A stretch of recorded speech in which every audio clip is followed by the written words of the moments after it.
Hello, and welcome to the final bingo. Welcome.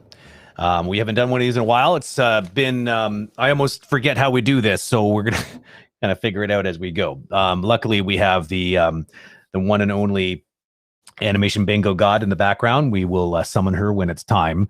If you've done this before with us, you already kind of know how it works. Basically, I'm going to be reviewing animation that was submitted to the Ultimate Animation Challenge back in February. I'm just going to, give us some feedback. And during that feedback, the animation bingo god is watching and listening as she always is, and she will cast sort of her own judgment of what the what percolates to the top, I guess, of her mind when she hears all the feedback, and it will result in a call for a bingo. Just like if I were to be calling bingo and I said B12, and you would mark down B12 on your sheet if you in fact had one. There will be a link at some point in chat. So please do get your bingo sheet if you're here. Once it gets up on chat. Now, just a quick note for those who may be new to this. The way that it works is it absolutely needs to be a call by the bingo god. If the bingo god does not make the call, then it doesn't count. So please do wait until the end of the just wait for the call, the official call. Now, another thing, it looks like it just got posted. Make sure that you name your card. Like it asks for a name when you create your card. Name it the same as your handle in chat. It makes it a lot easier to verify the winners. All right. Winning. By the way, I haven't updated on any of this yet because I wanted to finish all the bingos before I actually move forward with the prizes. The plan is that I will definitely be putting out something this coming week regarding. I'll put it on the social media channel. I'm going to put it to the community to design the Anim Bingo shirt.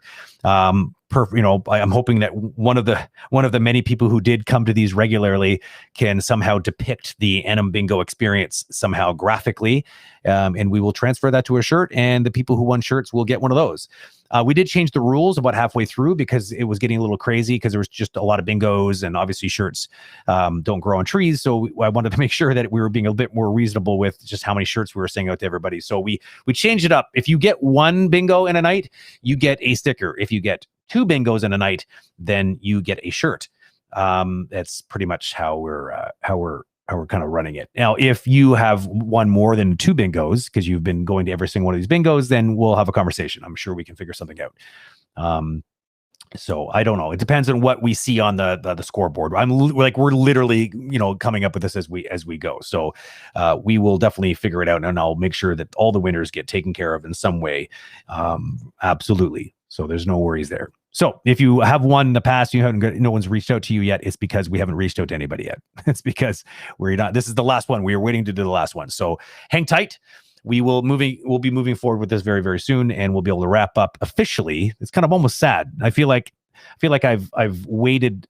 I feel like I've procrastinated a little bit on getting the doing the last one, because the last one kind of in a weird way wraps up the Ultimate Animation Challenge, because it's sort of these Anim Bingos are kind of attached to it, obviously. So I don't know. It just feels kind of bummed out in a little bit. So I guess there's only one way to fix that problem, is just have another cool event like that, which is definitely something we talk about a lot lately.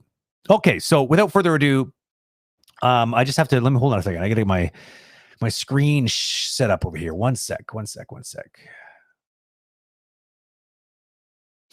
It's a question from chat. Do you guys ever think you'll give out the RWBY rigs? I'm not even sure what that is. What is RWBY rigs?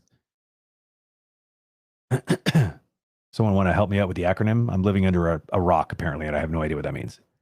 Unless it's not the riot rigs, right? I mean, I don't know. Oh, it's an anime. Is there animated short by Rooster Teeth? Okay, but I don't understand. So are you hoping that we kind of rig up characters from that particular anime and then put them make them available on the site? Is that what you're asking?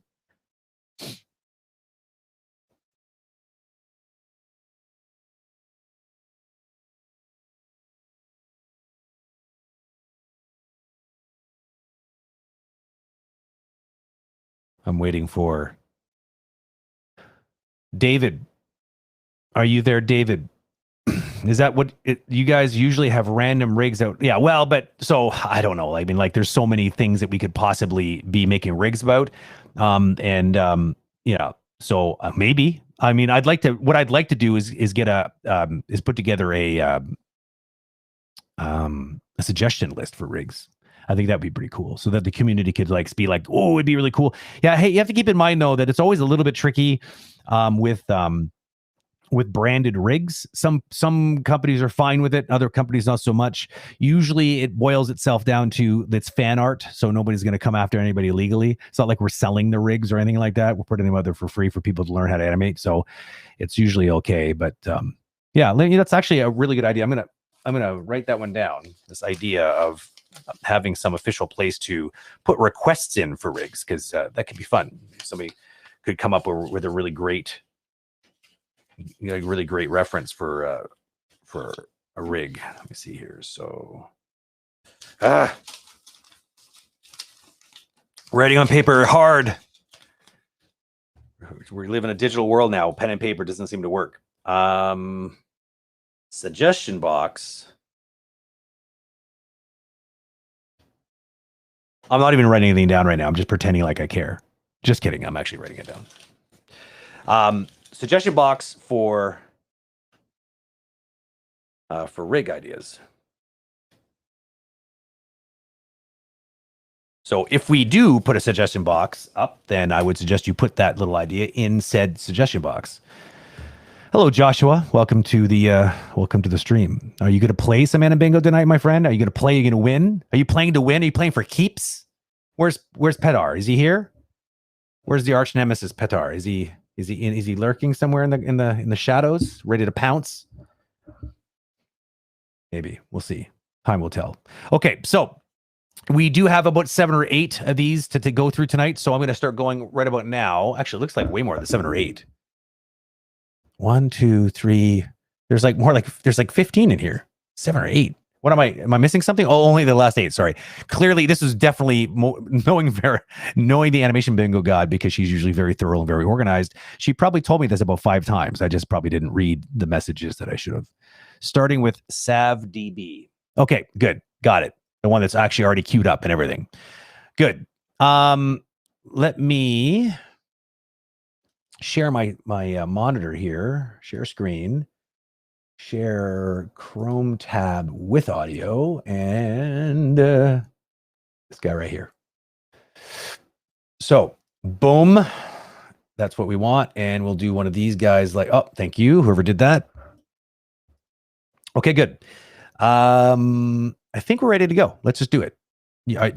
Chat, do you feel ready? Are you ready to do this? Who's going to win? Who's going to win big tonight? Anybody? If Crabnuts is here, you're all in trouble because he always wins. Is he here? Scrolling. Oh, there he is. I'd be sad if he wasn't here. It'd feel weird almost. Like I wouldn't be able. We'd have to shut the stream down and wait for Crabnuts to show up. Always, Crabnuts is always there. Always, even when it seems like he's not, he's there. Okay, so let's do it. I'm going to set the little play button. I don't have a way of sharing more than one source tonight, so I'm just going to have to try to. There's no one here. I don't have the Pratt brothers to keep me honest tonight, so I'm going to do my very best, not go into the wee hours of the morning. But anyone who's ever seen my streams knows that I do have a tendency. But for the sake of the lovely people helping the stream tonight, I am going to do my very, very best to not be a goof and take too long on these. And let me just move this like this. Ugh. No, it doesn't want to go like that, huh? It's not cool. Okay. All right. Let's take a look. We'll play first, and I'll make some comments afterwards. This one doesn't have audio, I don't think, because I don't hear anything.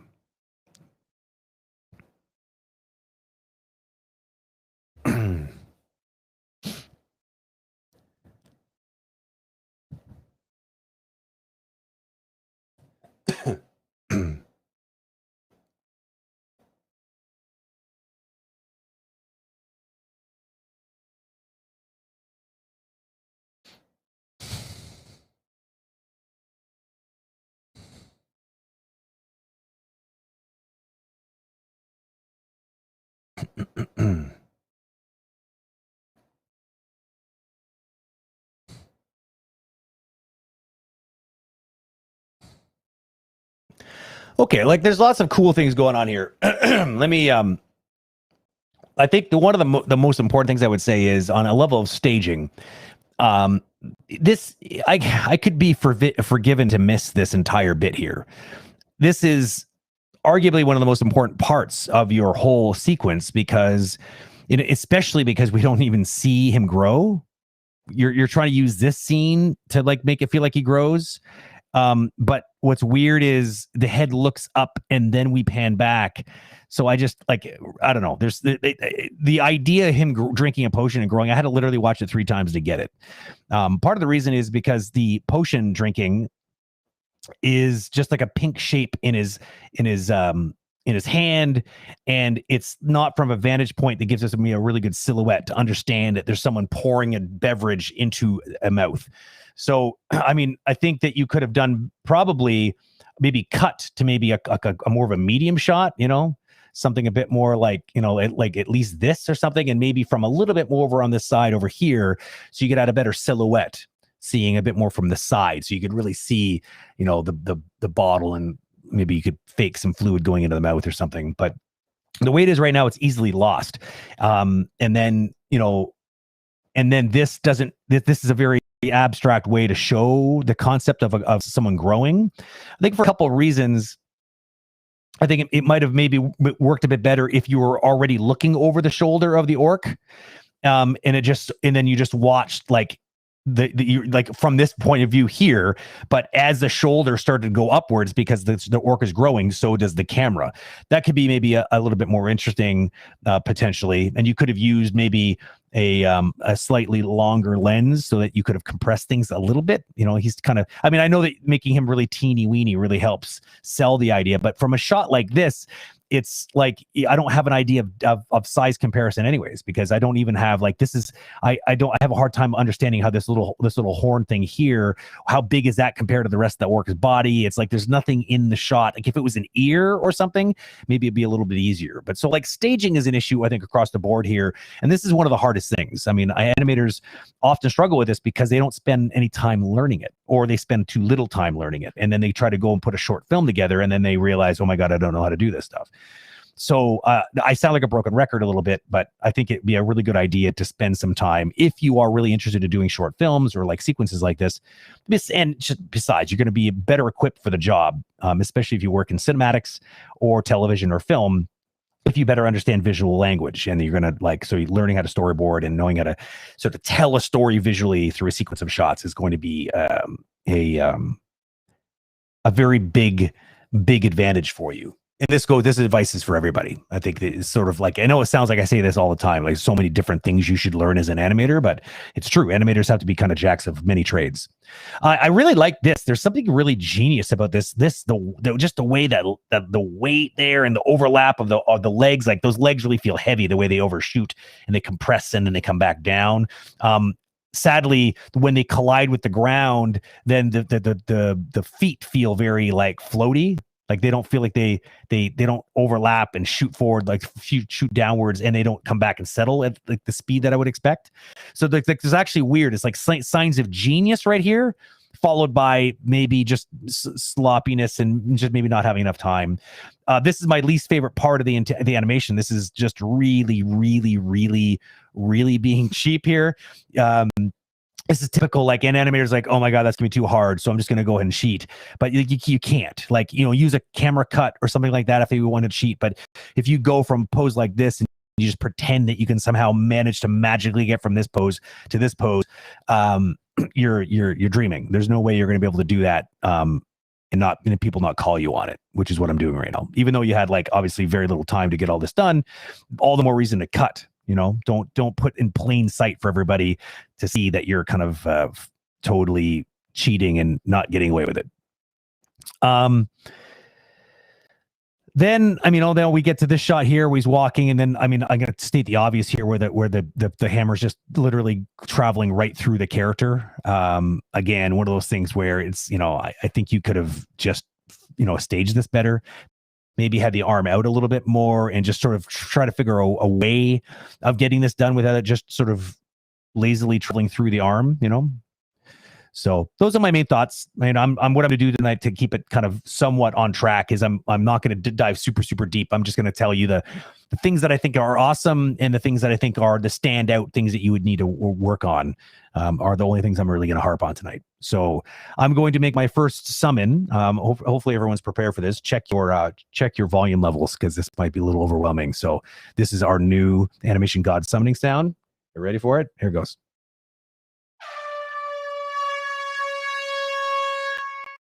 It's like quite literally a party horn. Animation Bingo God, please bless us with your sage wisdom. What is the official call tonight for this particular animation? I guess you're probably going to make a couple, because we only have like 7 or 8 of them. 1, 2, 3. There are 8. Yeah. Why did you say 7 or 8 earlier? Why is it 7 or 7 to 8? I thought you said that. I'm wondering why. Because it seems like a definitive 8 that I'm looking at right now. 7 to 8. Yeah, I think maybe you can tell me in chat. Tell me in the private chat. What am I missing? And I don't hear you, by the way. I don't know if you are talking, because nobody can hear you. Oh, here you are. Offline. Hello. Sorry. Hey, Animation Bingo God. Hi. Yeah, I put 7 or 8 because it's the weekend and I don't do math on the weekend. Amazing. You're just like, it looks like there's around 7 or 8. You didn't even bother to count. You just like, you know what? Animation gods don't have to count. We just approximate. Yeah. But yeah, for this one, we're actually going to be starting out with 3 calls, because like you said, we only have a few shots, and also it's the last one. We want to make sure we get a couple of bingos. Exactly. So we're going to be starting out. Actually, I have to share my. Nope, already sharing my screen. So first call is going to be staging issues. Second call is going to be, there's going to be 2, which actually is the green for one, but the red complete 180 would be feeling the weight for the initial fall. But for the part that you were talking about where the feet slide back, then we'd be calling lack of weight. So those would be the first 3 calls. Mark your cards, folks. The animation god has spoken. Thank you. All right, so let's jump to the next one, shall we? Oh, I like this one. Forgot about this one. This is so good. It's like so simple, but it's just so effective. Here we go.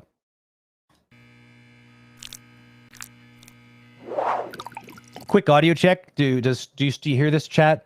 Are you hearing the sound effects and stuff in this animation? Just please. Okay, so looks like Animation Bingo God says yes, so chances are everyone else does. Okay, good. I'll bring it back to the beginning as to not interrupt the full experience.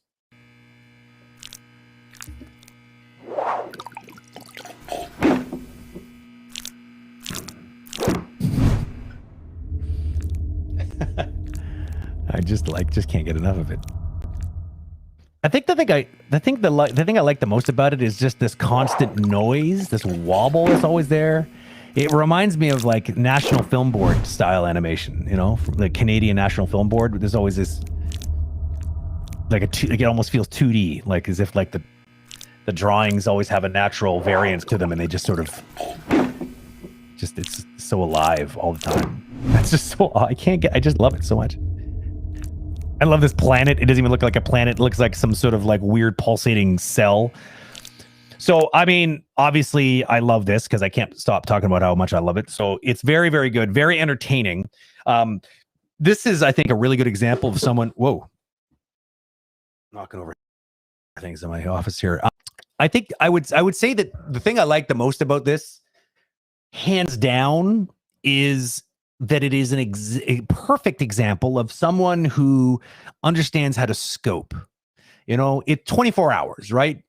Don't try to tell the most complicated story that you ever come up with in your mind. It's tempting because you're like, oh my God, it's my 24 hours to shine.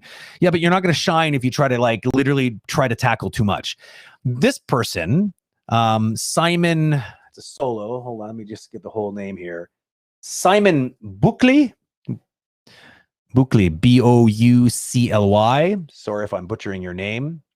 By the way, the last group I didn't call out. It's Sav-DB, but this is Simon Buckley. I don't know, but I love the fact it's a solo entry. So obviously they're on their own.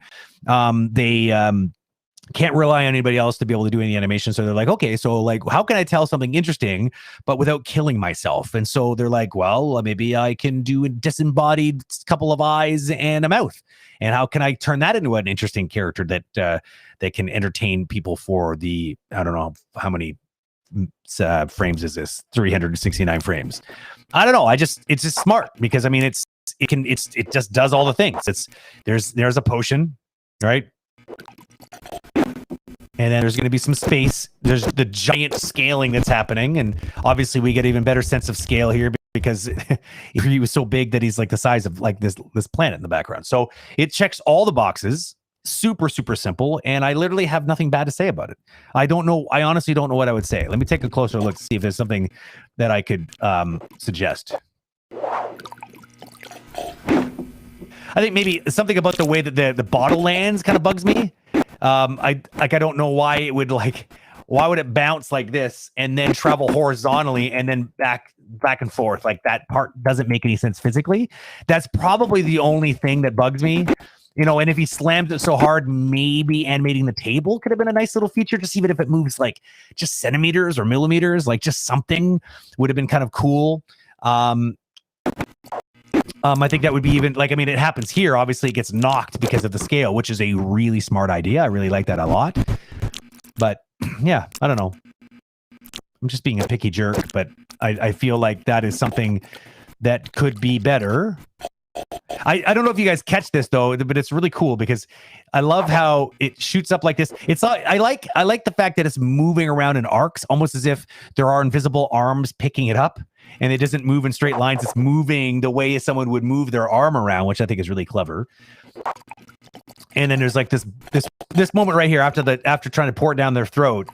I almost wish it lasted a little longer, but the sound effect was so short. But there's a moment here where it looks like the lips go up to meet the potion and suck the potion, and then those lips then throw the potion down. I don't know what's going on with this random little globule of liquid shooting up to the left.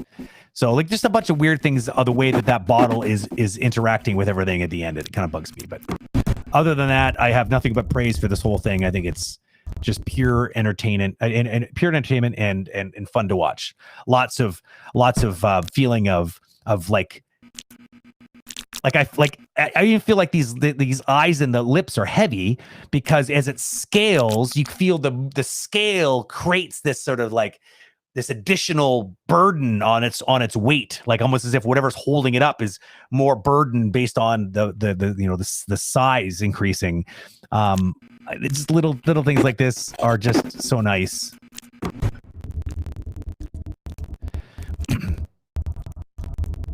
I like how there's like all these other things out here too, like as if it suggests this bigger story, like this has been happening all day. Other poor people that have, or other poor sort of eyeball and lip souls that have made the same mistake of drinking this potion and thrusting themselves up into the stratosphere. Yeah, good job, Simon. I mean, honestly, really entertaining work. I liked it right away when I saw it the first time, and I still really like it a lot now. So I guess that's it. Animation Bingo God, here you come.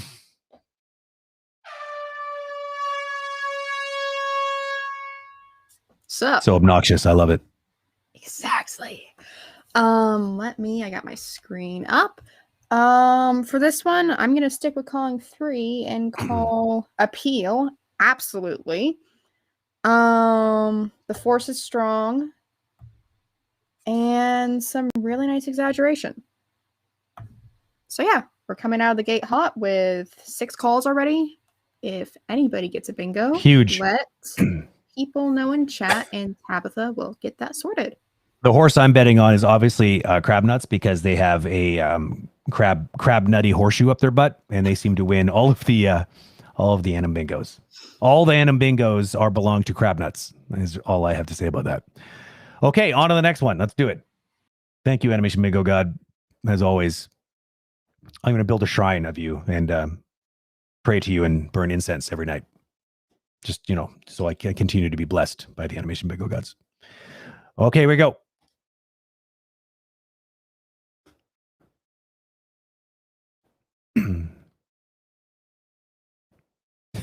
Ta-da!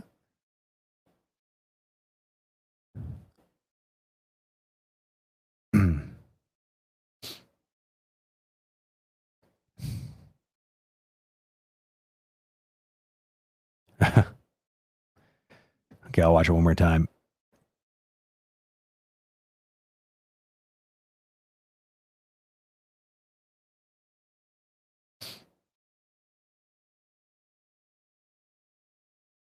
I really like this new soundboard I'm using. It gives me like radio voice.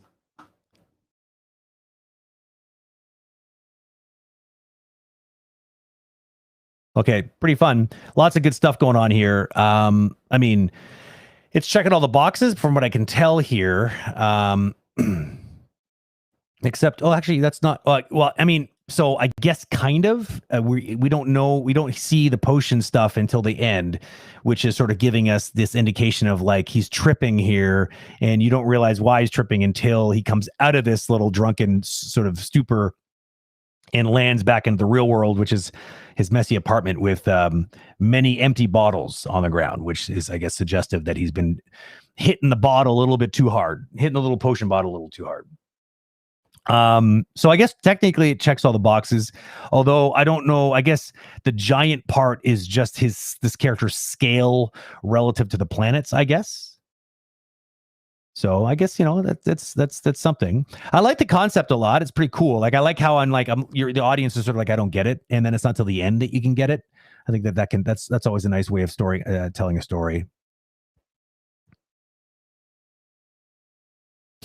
Okay. So the character comes in, looking around.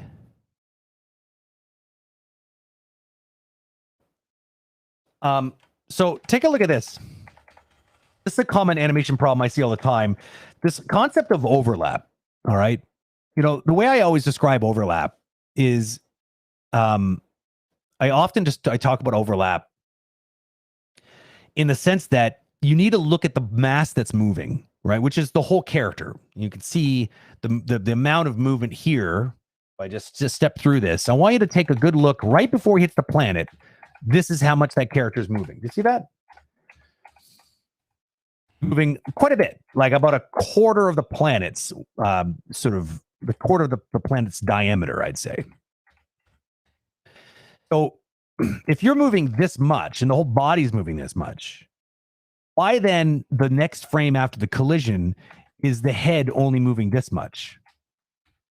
A fraction of that.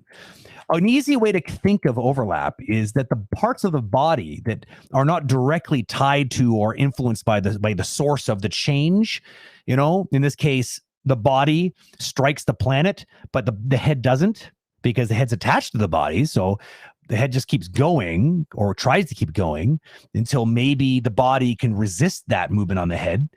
It's the same thing like whiplash, right? You're sitting in a car, you get rear-ended, and people often think it's like, oh, it's because the head gets swung around. Ironically, what's actually happening is your head wants to stay still, but your body is connected to the car and hopefully to the seat because you're wearing your seatbelt. And so the body surges forward and the head stays where it was in world space, causing the head to, for all intents purposes, be overextended backwards and usually strain your neck, right? And then because of that, it might bounce off of the seat and then come forward again.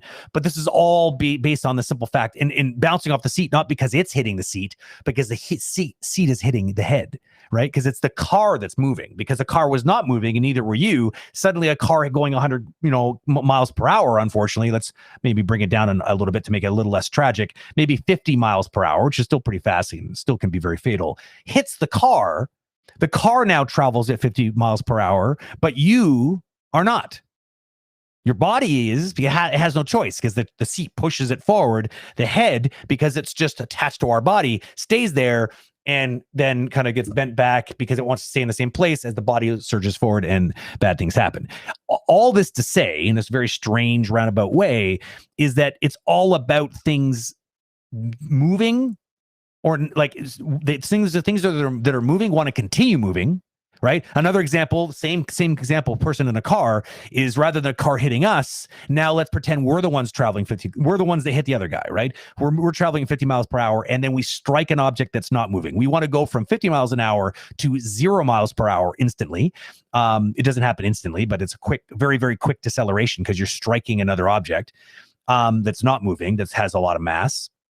Your head wants to keep, your whole body, the car wants to keep moving forward, but the car can't because it's made of metal. And so it crumbles a little bit, but then stops. You are moving with the car. So you are also traveling at 50 miles per hour, but your body gets stopped by the seatbelt, right? Hopefully you're wearing one. If you don't, then you're going to go through the windshield, and that's going to be bad.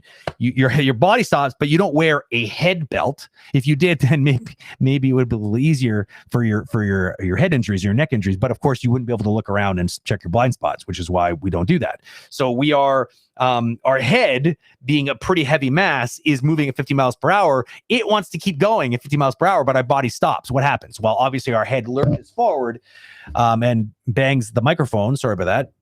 And we, and then of course there's going to be some strain happening. Maybe that this is why airbags are deployed, is to save necks and body parts from slamming into steering wheels and stuff like that. And the whole concept here is that it wants to keep traveling, at least for the first couple frames, at 50 miles per hour. So the same thing should be true for this guy's head.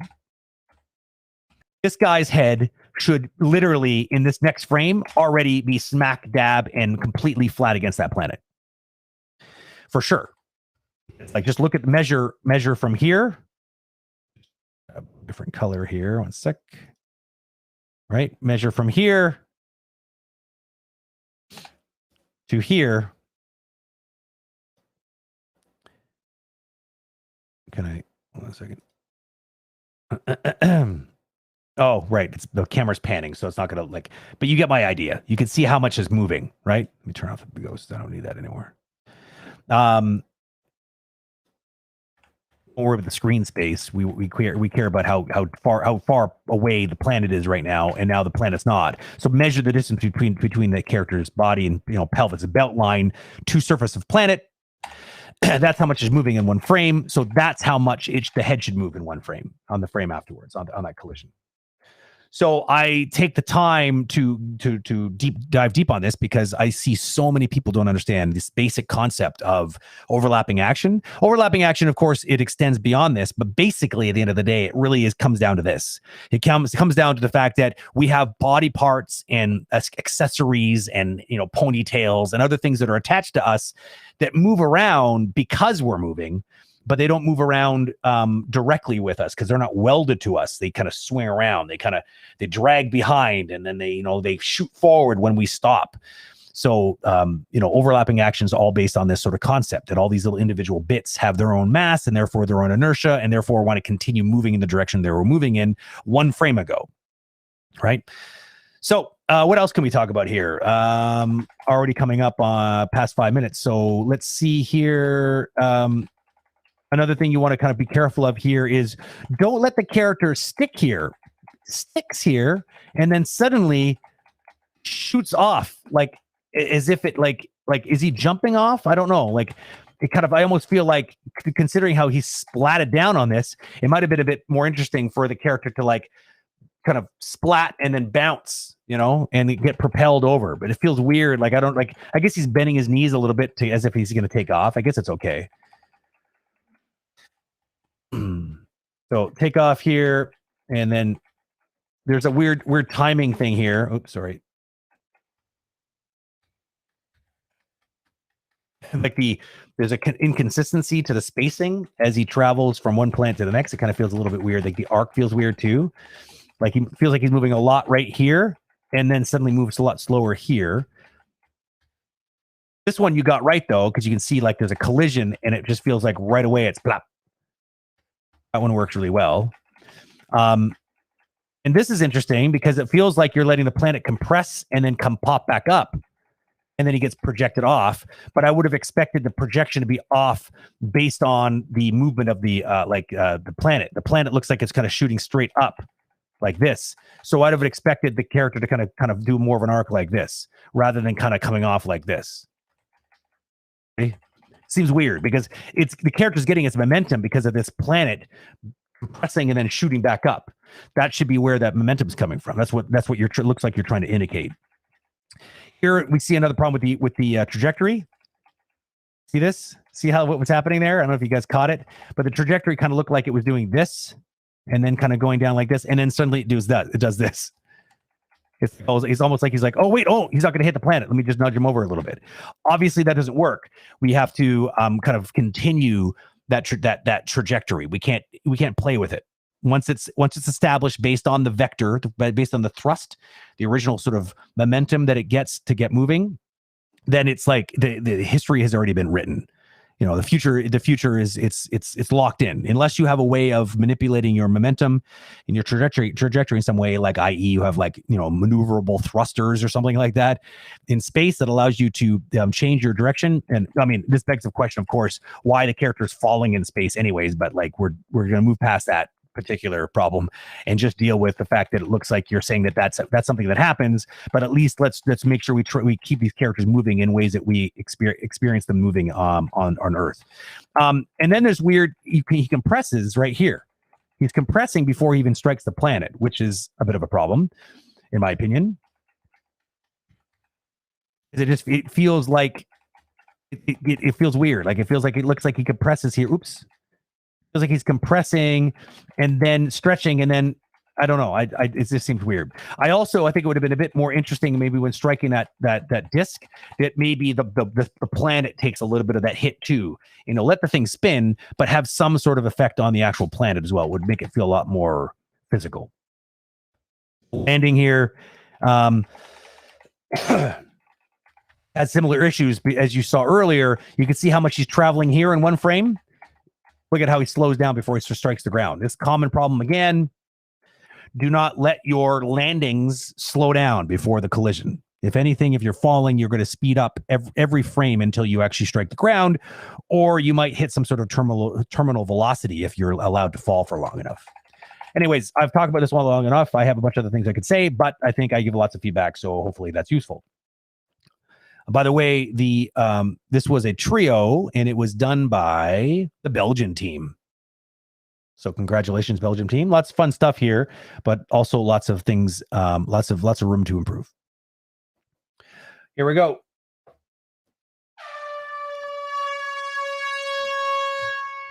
Oh, boo. It's just so good.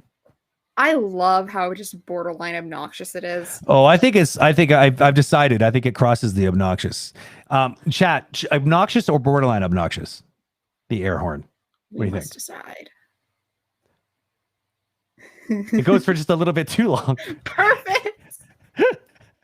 Yeah, I mean, how about this? Is it better like that? Yeah, see, I knew that some people would love it and some people would hate it. That's the best part. So for those who hate it, I'm sorry. I'll be a bit more respectful to your ears. Obnoxious but great. Josh is like, it's a necessity. I agree. A to the J wants it louder. You guys are funny. Okay, good. I'm glad you guys like it. So yeah, sorry. What's the call? Okay, so we're gonna be calling where's the overlap? Where is that damn overlap? Pesky overlap. Good storytelling. It was fun how cut at the end. But bad spacing. So again, we're going with 3. Spacing. And who knows? Somebody might be king of bingo soon. Oh my god, it's happening. Actually, can we give people let me just check the cards to see if we have any bingos? Because if we do, we might need 1 minute. Just yeah, no problem. There's only 21 people in chat right now, so it might be easy just to scan them really quick to look for a bingo. Yeah. It's only a matter of time in a land before time. Long ago. While you do this, I'm going to play with. This is my favorite one. Animation Bingo God to the office, please. Animation Bingo God to the office, please. I turned my paperwork in time. Leave me alone. What else do I got? I got this. I am now a robot. I am the animation robot. I think we're good on bingos for now. I'm not seeing any. So, want to go to the next shot? Yeah, let's do it. Awesome. Next one up is we got, what is this? This is another solo entry by, oh my gosh, RRG, Raj Gupta. Let's take a look.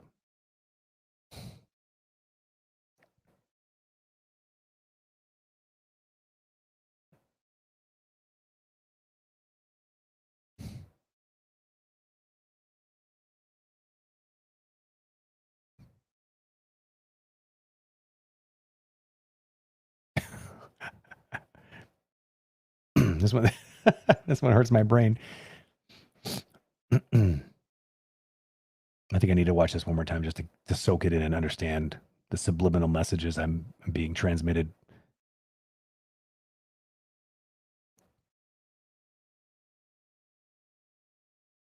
That tongue. Okay, wow. So I'm not too sure exactly where to start. I will admit that, so it's interesting. I think I really like the out there creativity on this. It's zany and it challenges me somehow, cerebrally, is that a word? But so there are some problems with just the way, like, for instance, I'm not too sure what the big black space is here. This can be done, these black spaces can be done to show passage of time, which I guess is what you're doing here. It's hard to really understand it without sound, but I'm going to assume that that's kind of what you're doing. But I think it's a little bit weird because I'm having a hard time understanding this whole beginning part. I guess it's like as if someone has an idea and then there's a passage of time and then we see this person then doing the idea, which I still don't really know though. That's the problem. Like I don't get enough of this. Like I don't know what he's doing. He's like, he's doing some sort of surge. What's weird is if he's jumping, I don't know how this character manages to like completely stop their horizontal momentum in mid-flight. And maybe he's not jumping though. Like without seeing his feet, I have no context. So I'm just struggling to understand what's going on here. The camera is not really helping. But I really do get the idea that he's jumping just because of the terrain and what happens at the end, like he kind of comes back down. So it's weird that the horizontal momentum just disappears. Then he goes straight down.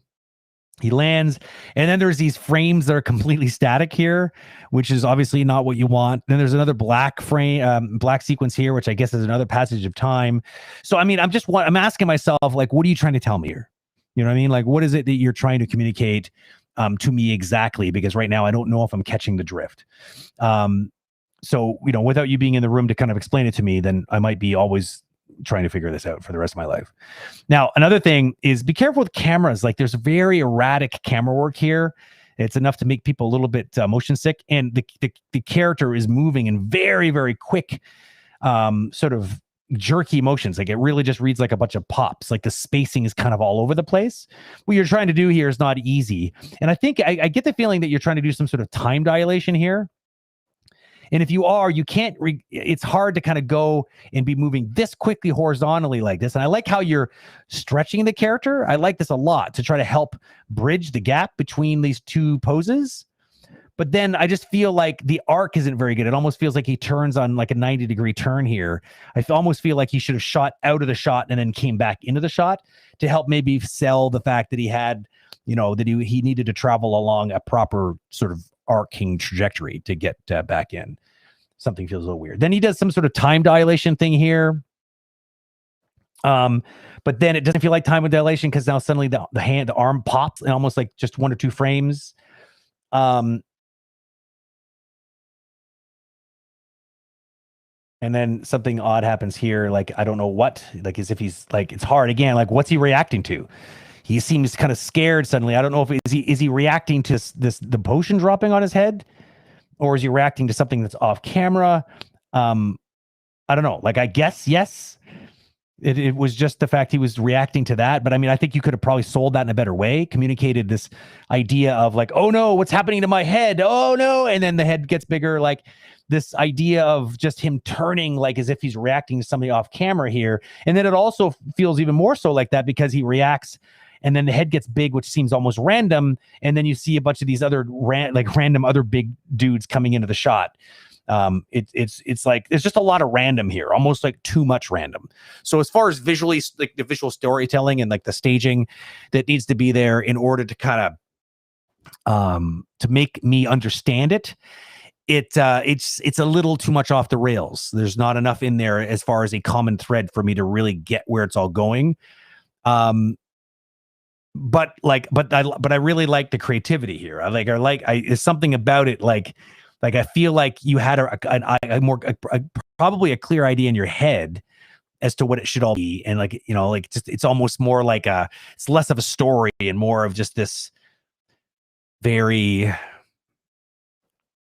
like messed up kind of trippy narrative. I don't know how to really describe it, but there overall, I think that it unfortunately, if you were to put this on your demo reel, most people would be like, you might need to spend some time on some of the basics. That's what it kind of feels like right now. Because like, although you do have some interesting poses from time to time, you know, even these, like this kind of something interesting about this pose, even though it's like very blurry and hard to see.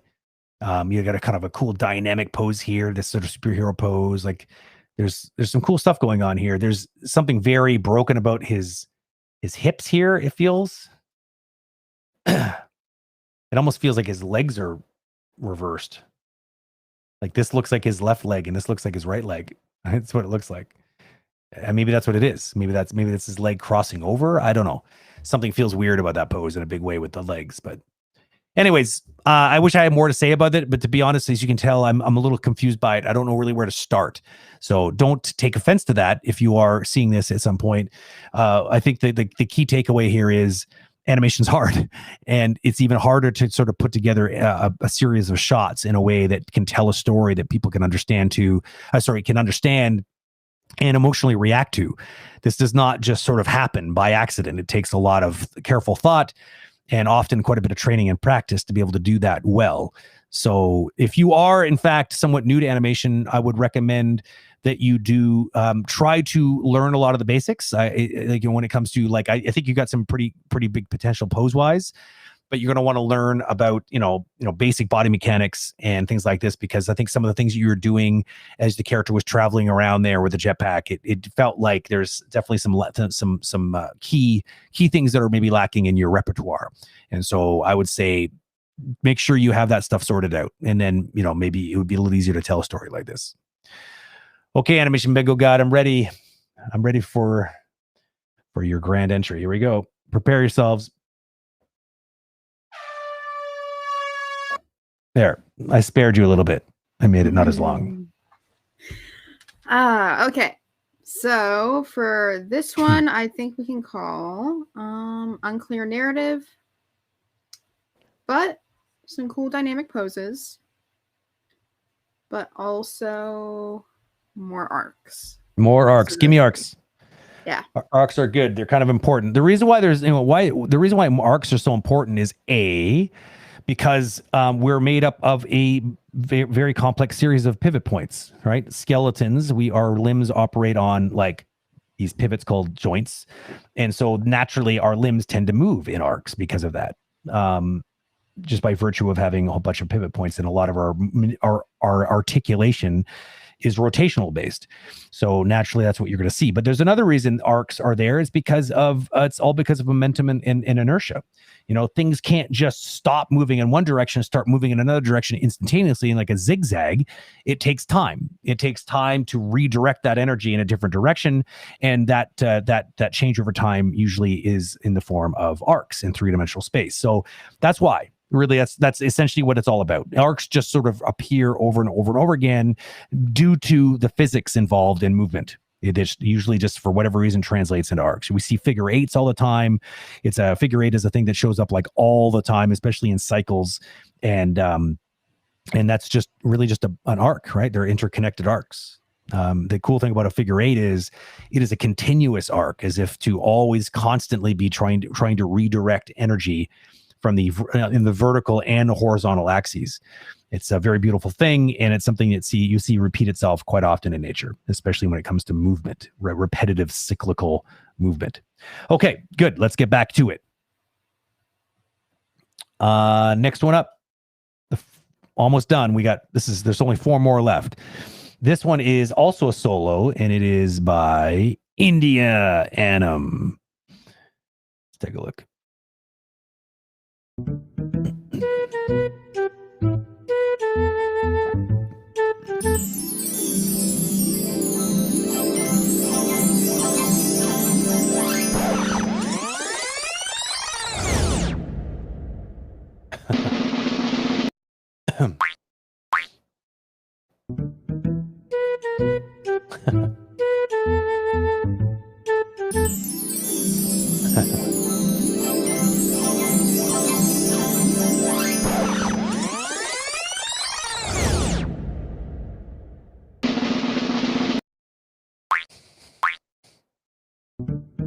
That's cute. I don't remember this one on the first viewing. It's pretty funny.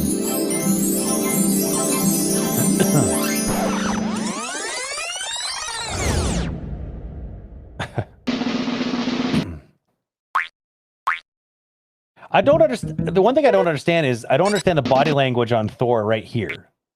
Like, I don't know what he's doing with his, like, feels like he's doing something with his ear. This kind of seems weird.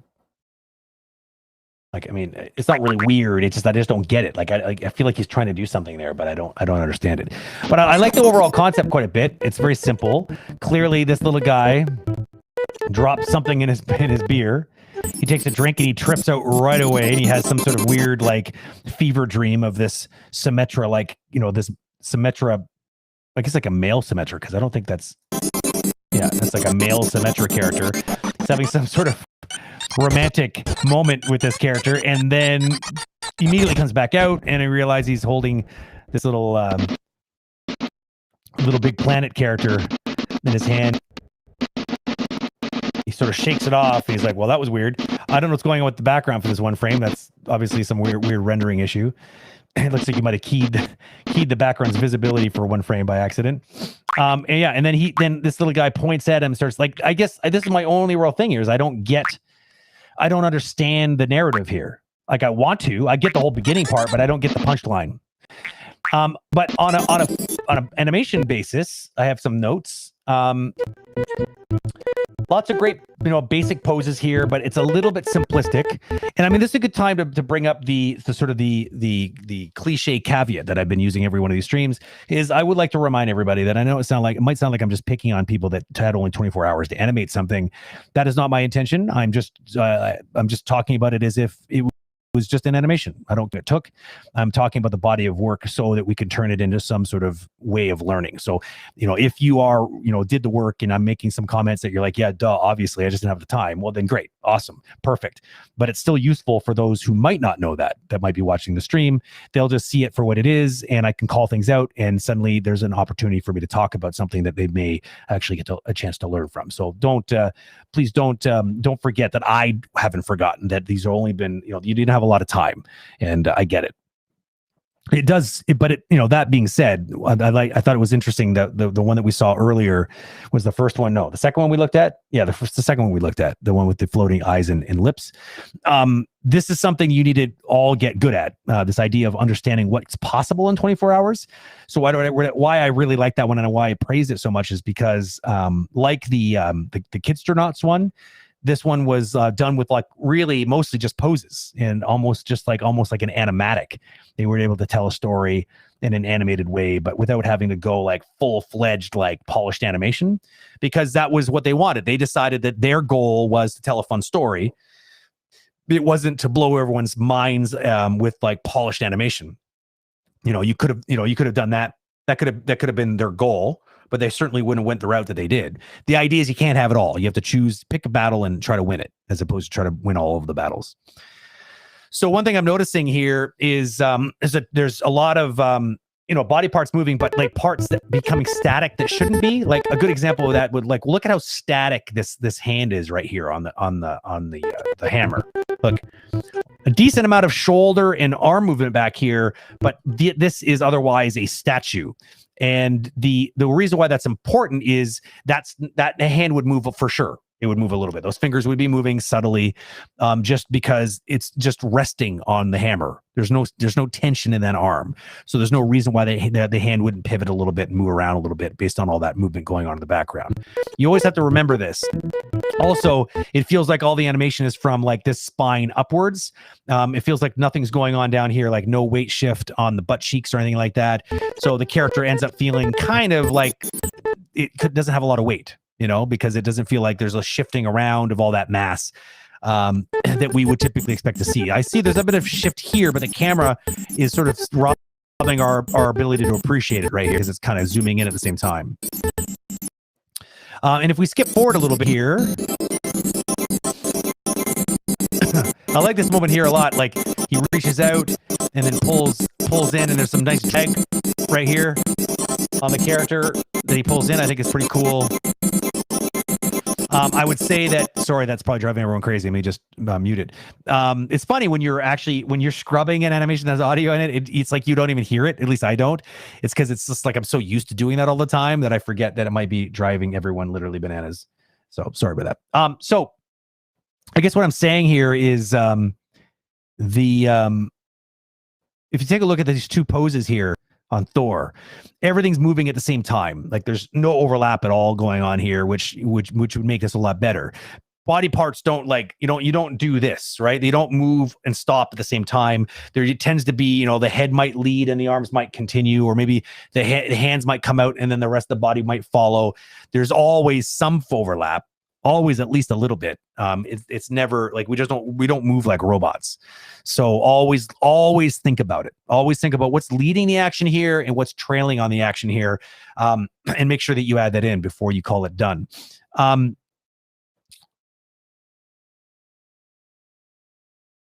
And look at how much emotion is on this arm here as this arm pulls up the leg here.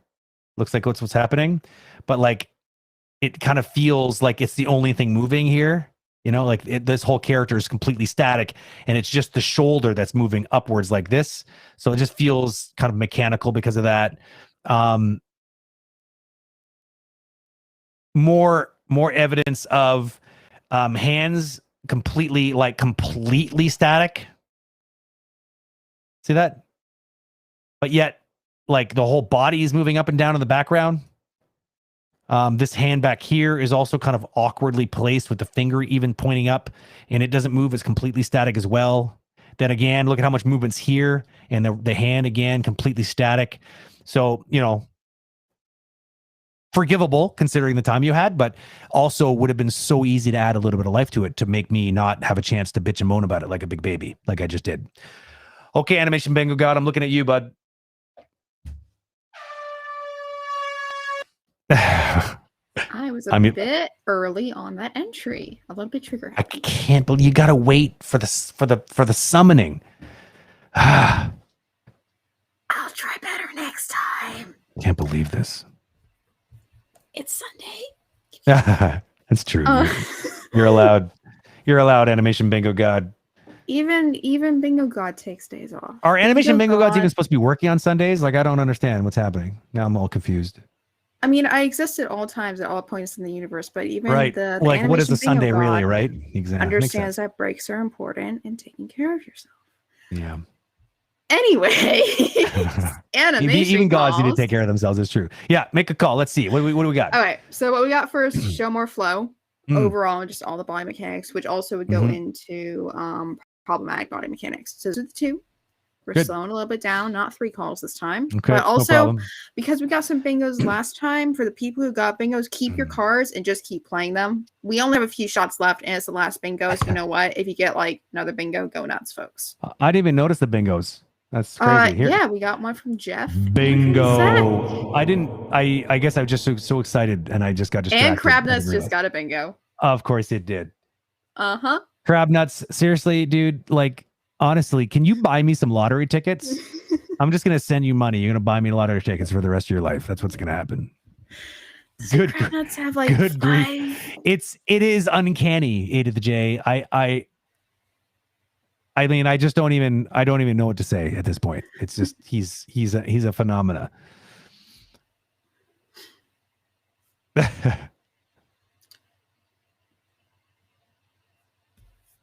I love it. Okay, so that's the call. So if you do have a bingo, Crabnuts and whoever else, Tabitha's going to help you out in the background. We're going to get this done. We got 3 more to go. Let's make it happen. I want to get it done by 12 my time, which is we got 45 minutes. So I think we're looking good. We're looking good. This one here is a trio. It is by a team called the Dream Catchers. Let's take a look.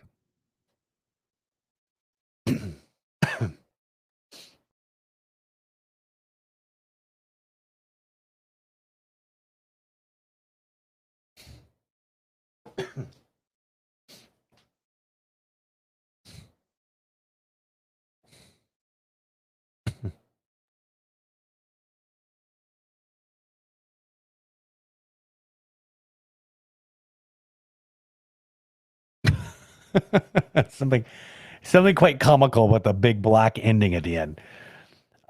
It's very telling. Okay, so I mean, I said this already with the I've lost track. It wasn't the last one, it was I guess the one before it.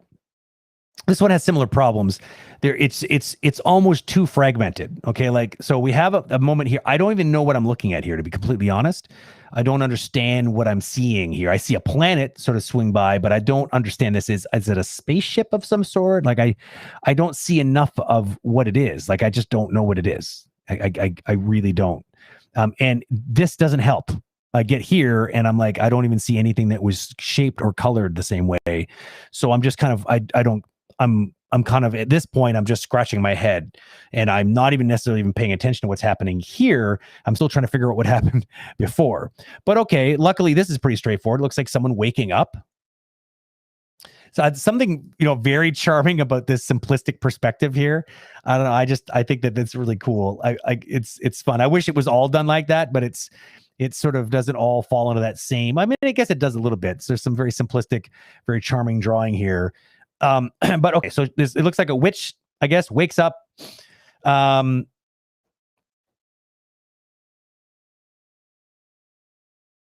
I don't know what this is. I really don't what's going on here. It looks like she's struggling to do something. I don't know.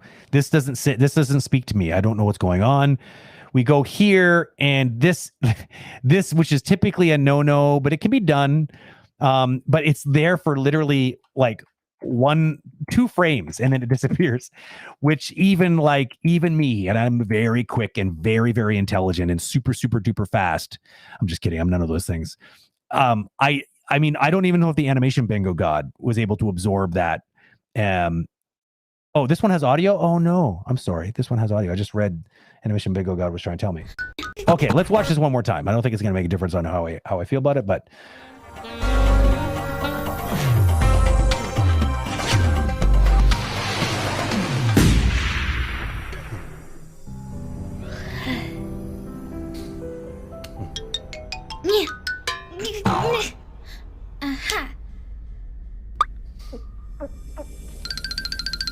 Wait, no, too tall! Oh, yikes. It sure is dusty up here. Whoa. It really feels like someone in the projectionist booth has to get fired there at the end, because it really feels like a bunch of stuff is happening, and I don't really understand I don't think you can get away with the black at the end. I think you just ran out of time, which is super fair considering it was a lot of work to get done in 24 hours. So a lot of people hit a wall at some point. So let's get back to what I was saying before. I will mute it now because it'll just be annoying otherwise. So yeah, 2 frames is not enough to be able to absorb what's happening here. And besides, even if I did see it, I don't really understand. It's not obvious enough to me. It looks like a little kid plus a potion equals an adult. You know what I mean? That's what I get out of that. I don't get giant out of this equation, even if I could read it in 2 frames, which I can't. So and then it looks like she thinks that's a great idea, I guess, and she does this sort of anime kind of face here, and then it looks like she's over some sort of cauldron where she wants to maybe make a potion. Looks like she makes it. Just a very, very quick cut here, not very long at all. It's 1, 2, 3, 4, 5, 6, 7, 8, 9, 10, 9 frames. Not very long at all for a shot, especially a shot very static like this. Could have been a little longer. And then we're back to this green screen again. And I don't know if you're trying to show me that she's growing here, because I don't really feel like she's growing.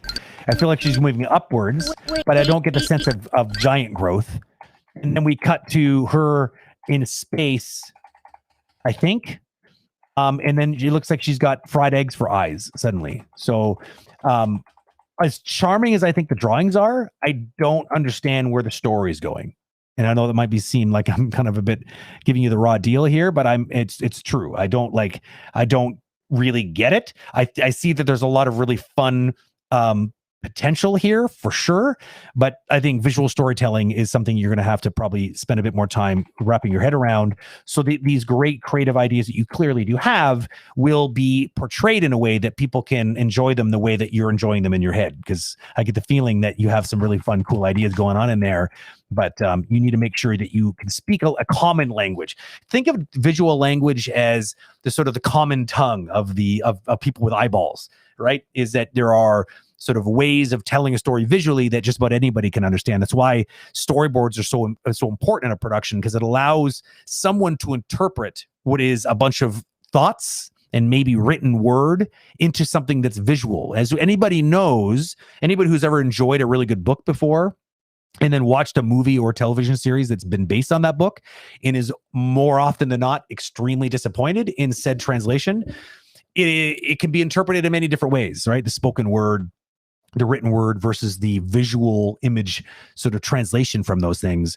So storyboards are important because a production needs to be able to execute on something that that will essentially be a series of images. And everyone needs to understand what that series of images are exactly, because if I'm reading a book and I'm being told to make a movie based on that book, and you're reading the same book and being told to work on the same movie that's based on that book, and if we didn't have some common thing that we agreed on, then it would be a complete and utter train wreck, because you'd be making a completely different movie than me. which sadly happens anyways in productions because people don't take the time to read the boards, go through the boards carefully. Or maybe the boards weren't great, so there was too much room for interpretation there still. Or maybe the director wasn't doing a very good job filling in a lot of the holes that might still exist. All in all, visual language is a key thing, and it's not easy. It's a whole skill in itself. You're gonna have to learn it. So, Animation Bingo God, are you ready?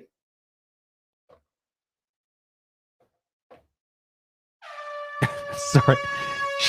She showed up and then realized she wasn't summoned, disappeared, and then reappeared once the summoning. I meant to do that.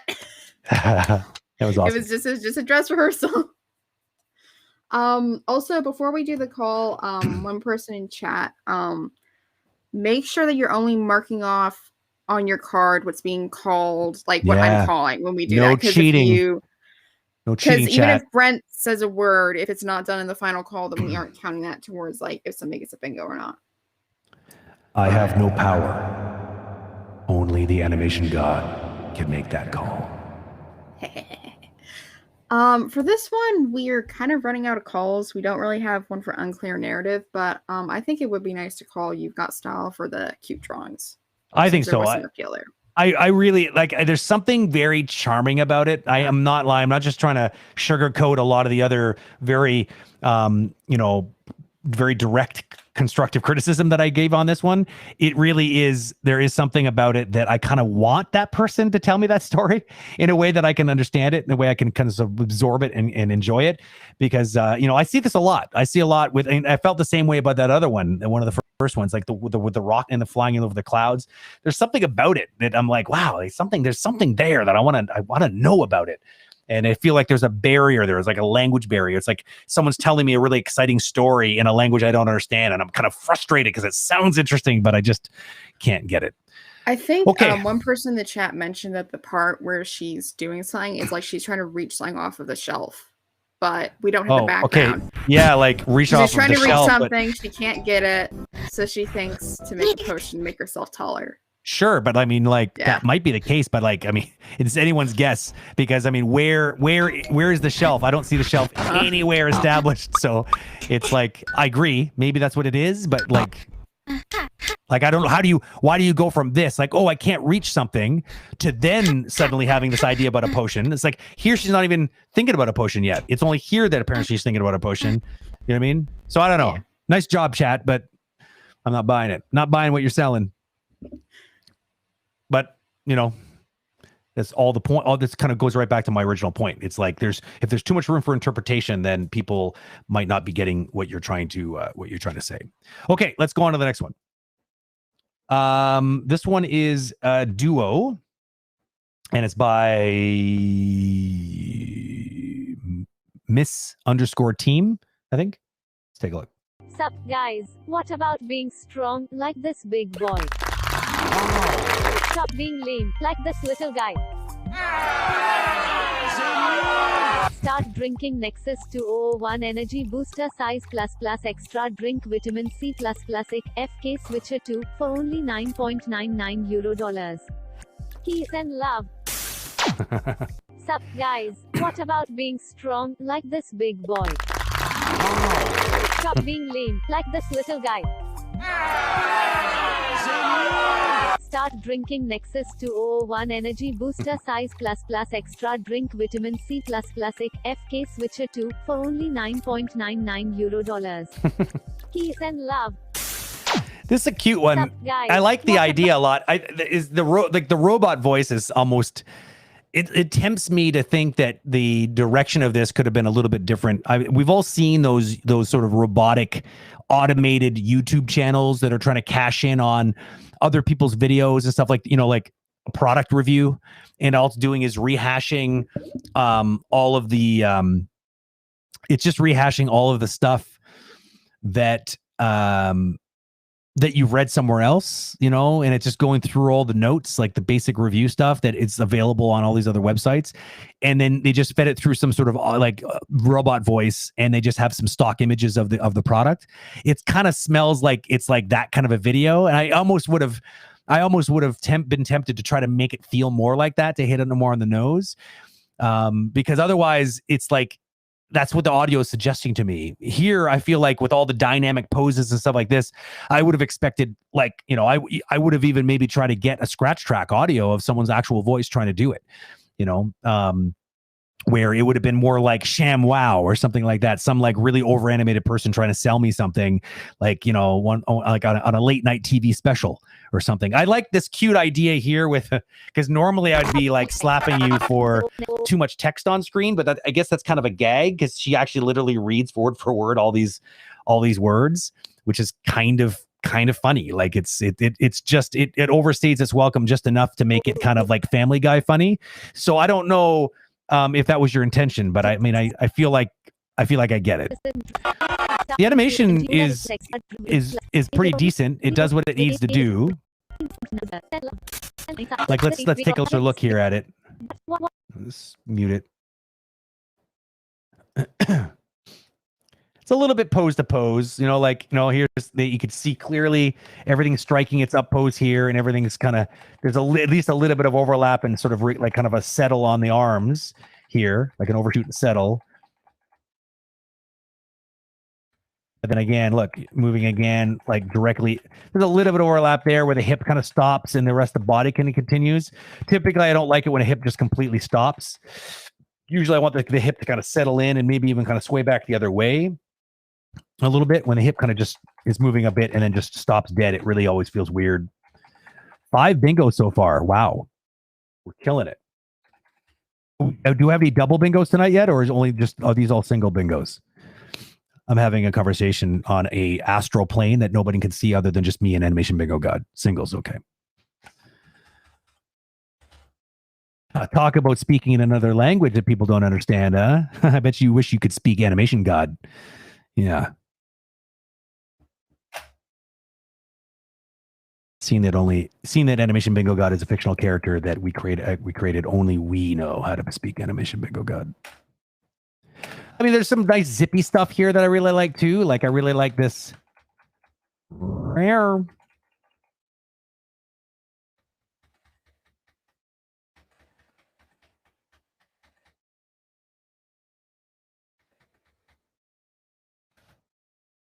There's something interesting with the shoulder here that I think I wanted to point out, because I like what you're trying to do, but like, watch this. It's weird if the arm, see what's happening here is it feels like the shoulder's driving, which is nice. Like as if she's throwing a baseball right here, and you can see the wrist dragging, and then the shoulder stops, and then the wrist sort of slingshots forward, and then in one frame the shoulder punches back and then settles in for the next 2 frames. What's weird about that is that shoulder movement kind of coming back has no effect on the hand. The hand becomes completely static here and just almost stops in world space, where I would have expected something a bit more like this, you know, like whip, and then like it overshoots, but then kind of gets pulled back with that shoulder as it pulls back. It feels disconnected, and it feels way too fast and kind of segmented. You know, it's a good idea. I like the concept, but I think the execution sort of failed you a little bit. This little guy's cool here. Just this lazy little. He looks so pathetic. He needs that drink, this guy.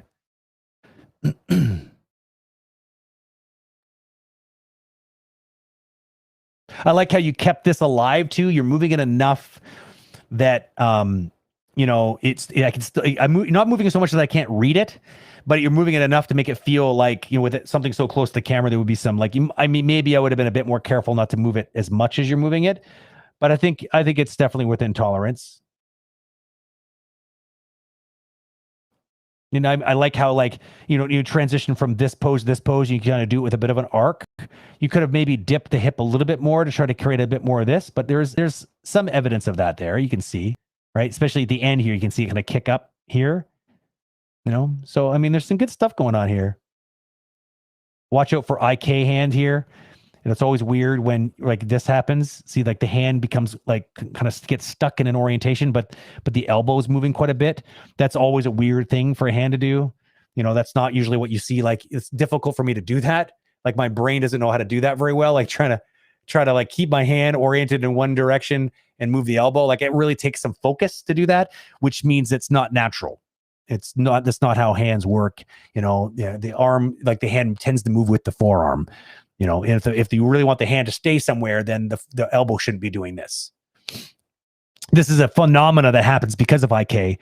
It's sort of a side effect of a solver that's meant to make our lives easier, but sometimes it, if not dealt with properly, it just sort of reveals itself a bit too clearly that, hey, I'm using IK on this wrist. Can anybody tell? Yes, everybody can tell. That's about it. I mean, I like the ending too, like how, again, another, I would have made that arc a bit stronger. Like it feels like it feels too much like the hip kind of does this. It feels like it's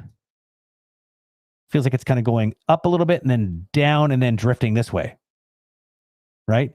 Where I would have done something that maybe would have felt a bit more like this, kind of like this, you know, and then settle like this. Always arcs, always arcs. Okay, Animation Bingo God. This one's for you, Josh. Here it comes. Wait for it. I haven't killed it yet. This is a really long track. It's like a minute long.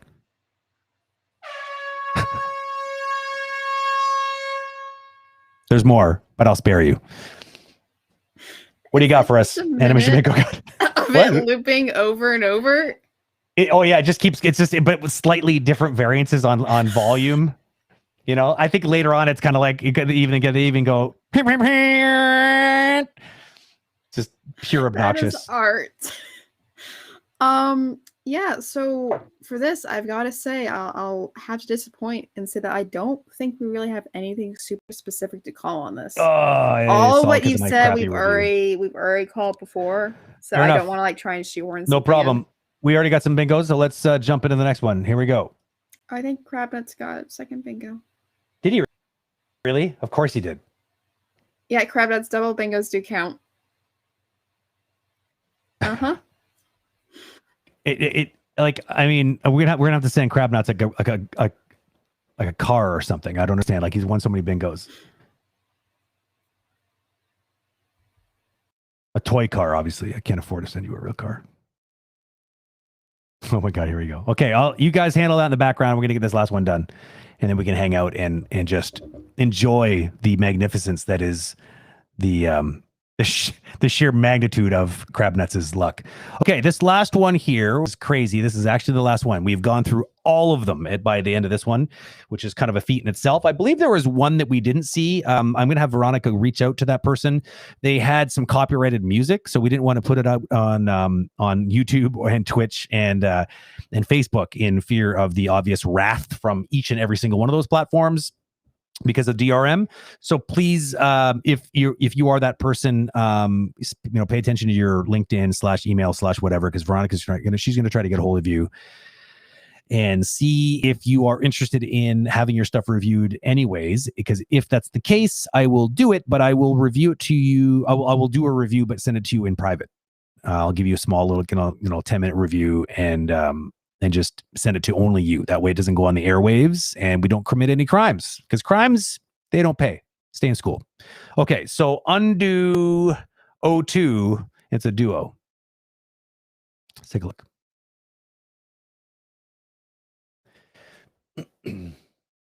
Oh, I don't know if there's audio. Yeah, no.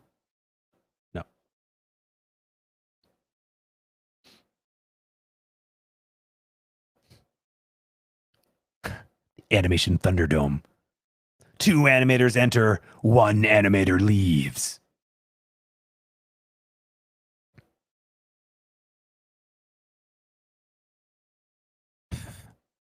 Oh, I really like that. I really like the crazy ripple. The way that you animated the scale. That's super cool. Like it was like this rippling undulation. Wow, I just barely remember this one. It's pretty good. It's impressive. There's a lot of really good stuff here. And I mean, animating something like that on a rig, it can't be easy to make that look as good as you made it. So, kudos to you. Because usually, this kind of scale stuff is not usually something meant to be animated. Usually it's made for like customizing characters and stuff, usually. And that's maybe assuming that that's even a thing on the rig. Maybe you just went and started scaling bones and stuff, and it Got lucky that it didn't just explode on you. This moment is so great too, like that comical, like, oh geez, not what I planned. That's good. That's some good stuff right there. Let's take a closer look here. So starts off strong. I think that you could have, the collision with the ground could be a little bit better. I always say this, collision with ground is one of the hardest things for animators to kind of nail. Maybe because there's not a lot of reference out there because people don't usually just fall on the ground hard for no reason. Maybe invest in some crash mats or something, or go out in the grass and try it. But I think it's important. Oh, what happened with crowd? Did he get another one? I forgot to check in.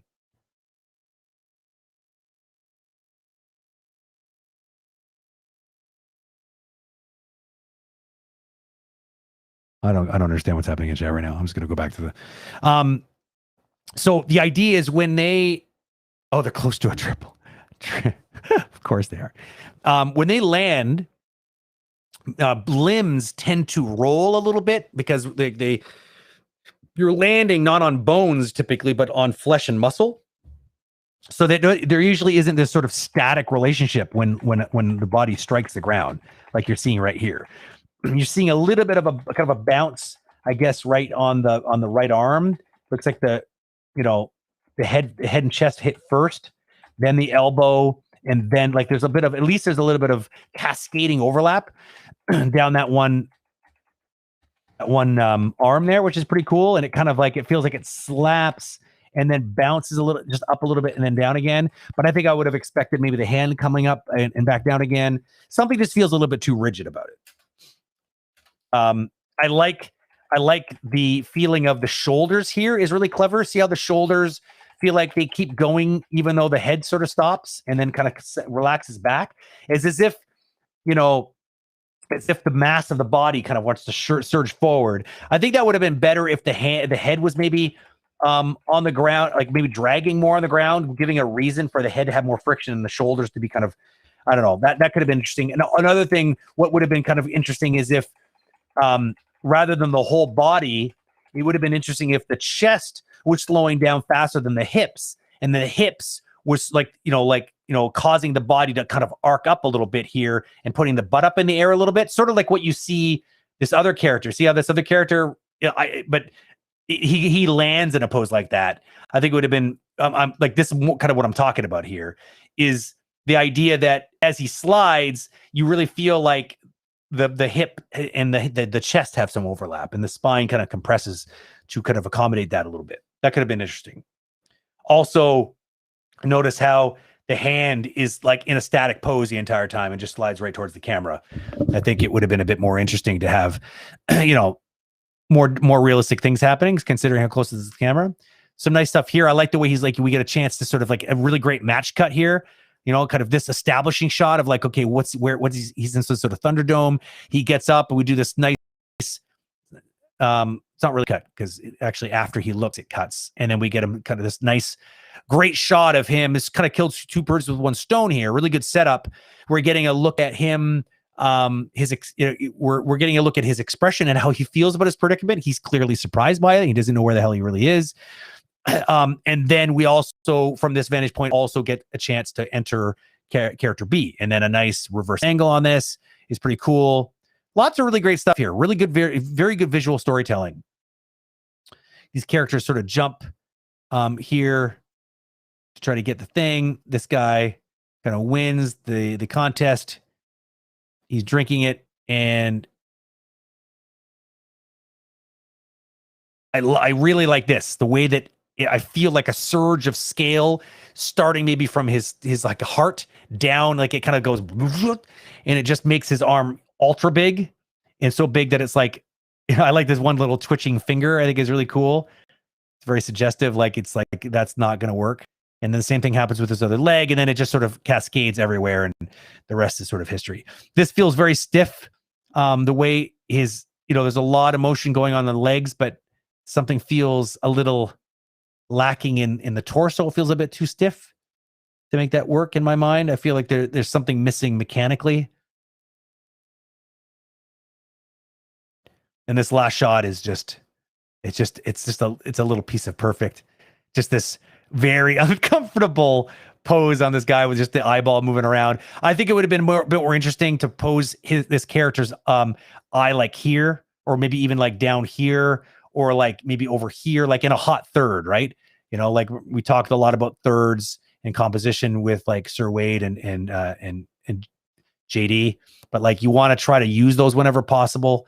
It would have been maybe interesting to have like the eyeball maybe here, and then the other character maybe in another third, maybe down here, or maybe an eye down here and the other character up here, just to utilize those sort of hot spots a bit better.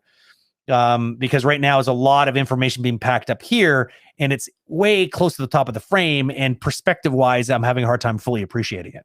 I think I would have just put a bit more emphasis on putting the what I'm supposed to be looking at here. At least the center of the most important thing that I'm supposed to be looking at here. And you could have done this maybe with even, you could have got away with this if we had like a close up on them, and then it kind of zooms out to this, then I don't think I would have complained so much. But yeah, nice work. Definitely a fan of this little short. Definitely a lot of fun. Could have used a little bit more love in some of the animation areas, but like you more than made up for it in these really clever, very well executed areas with the scale here. This right here is forgivable considering how awesome some of this other stuff is. So yeah, nice job. Good stuff. Animation Bingo God, what do you got for us? Just a very little taste this time, because now it's getting a little old for my ears. There's just a little toot. Just a little toot. Just a little toot. Yeah.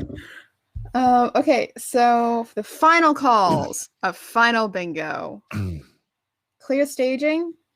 And this one, I'm taking a little bit of liberty and adapting it a bit rather than breaking the rules, more like breaking the heck out of that rig.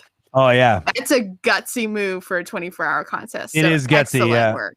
I'm surprised it didn't explode on you. Maybe you had some prior experience with this rig and you knew it was going to hold together. Otherwise, you just have like, I don't know, crab nuts style size luck. And crab nuts got a triple bingo. Oh, of course he did.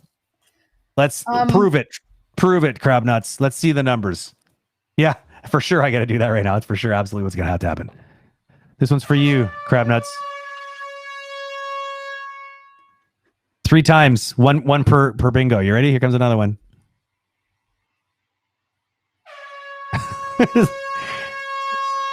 It's such a long pause between them two. It's so funny. Here it comes. Last one.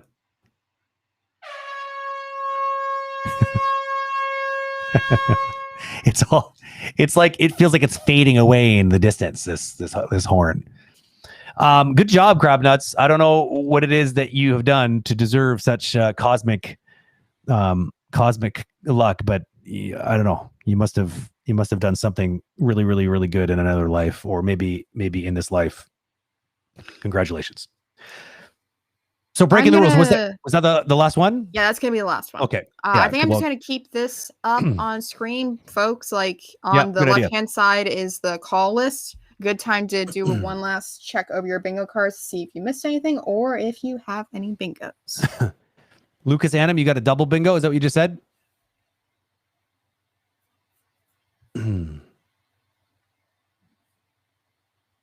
Oh, it looks like a bunch of bingos are kind of rolling in here at this point. Inevitable, considering there's how many calls have we made? Lots of them.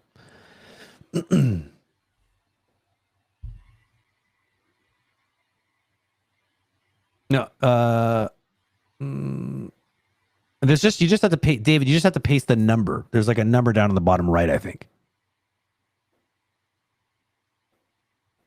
Yeah, I agree. Josh, is not a bad idea. We should actually like build the Thunderdome we see in this animation here, and then like put all the bingo winners in this one Thunderdome and let the biggest bingo winner win.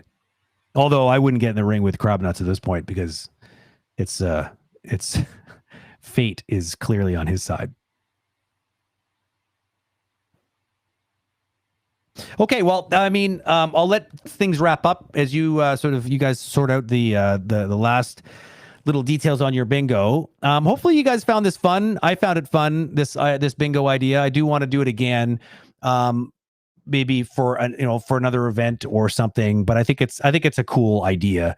It gives you guys something to do in the background while also paying attention to what's going on in the reviews. And yeah, I'd like to come up with some other kind of fun things too, which I got some ideas. We got some stuff kind of cooking on the side.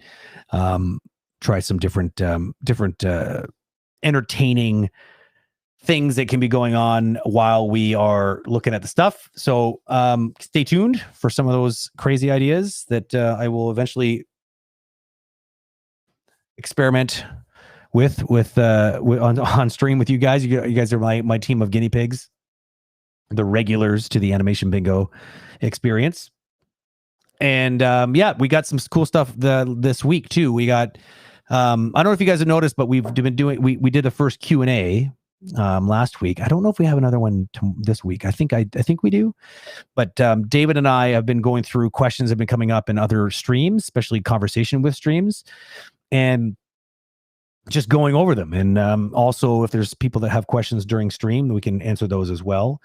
Eventually, once we get through the backlog, what we kind of wanted to do is start tapping some pros in certain areas and bring them on. So you can bring all your rigging questions or all of your, your effects animation questions and all of your, cinematic, animation, some Unreal questions, like whatever it might be. We kind of wanted to just have some thematic Q&A days where you can just sort of show up and try to get your, answers or try to get some questions answered. So we might have one of those next week. We have let me take a look here. You have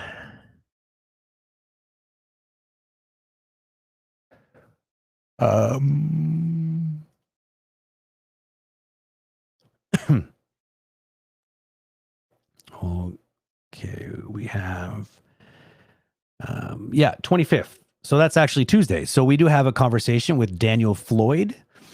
Daniel Floyd has a really awesome YouTube channel called New Frame Plus. He had one, I can't remember what the original one was called. It was called, I don't know why I can't remember the name of it.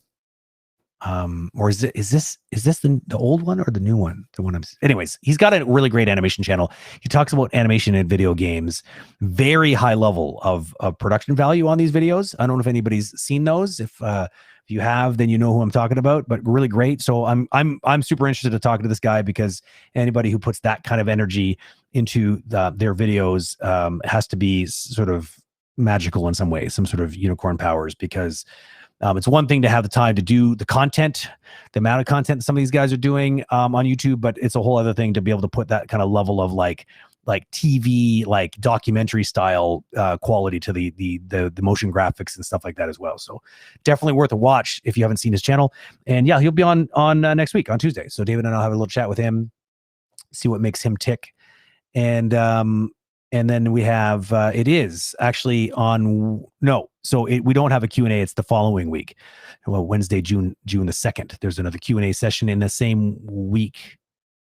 And then the following week we have, so we don't have a conversation with, we have one next week, but not the week after, but then again, another, so Wednesday, June 9th, we have one with Jalil Sadul, who is the CEO of Steamroller Studio. If you don't know who Steamroller is, you should, because they do some pretty amazing work. But they worked on some pretty crazy stuff before that. He was a lead animator at Weta Digital.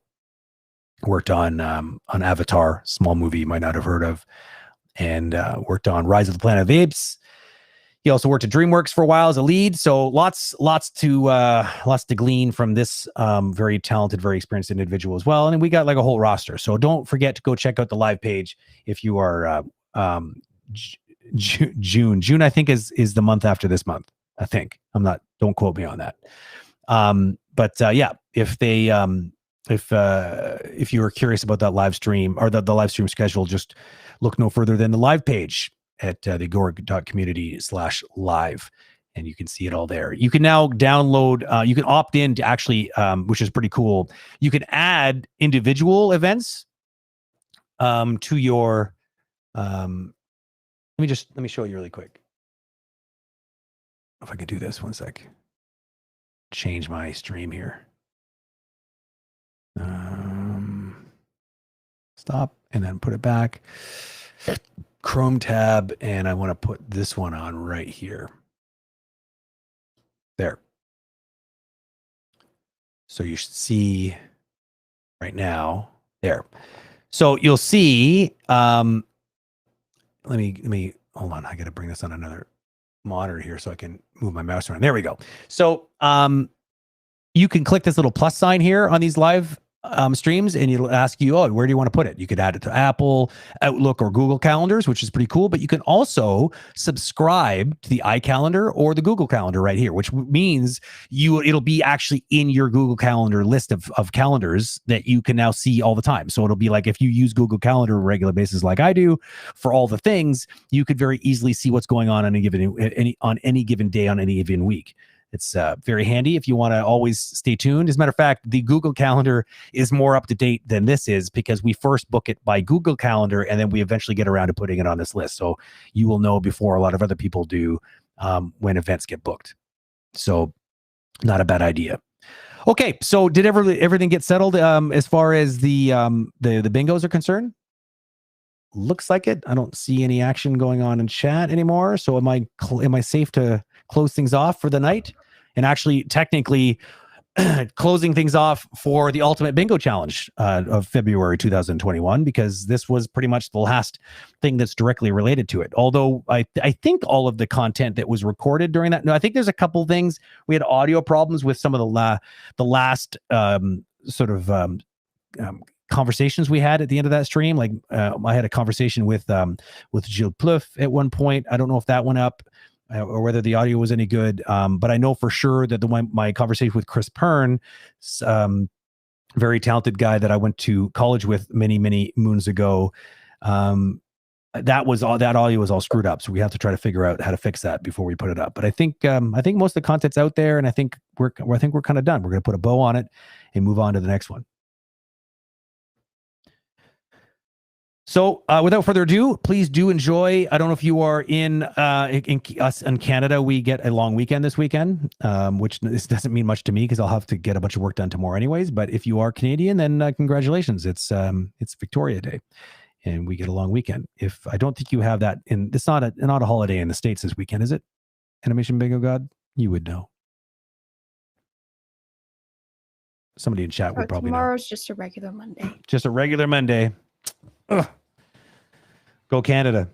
Okay, so thanks again for showing up. It's always nice to have you in chat, as usual. I see a lot of usual suspects, so thanks for always being here. You're awesome.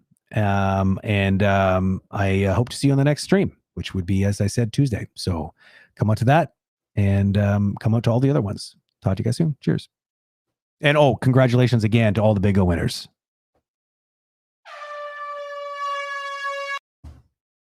It's never going to get old. Talk to you guys soon.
Dun.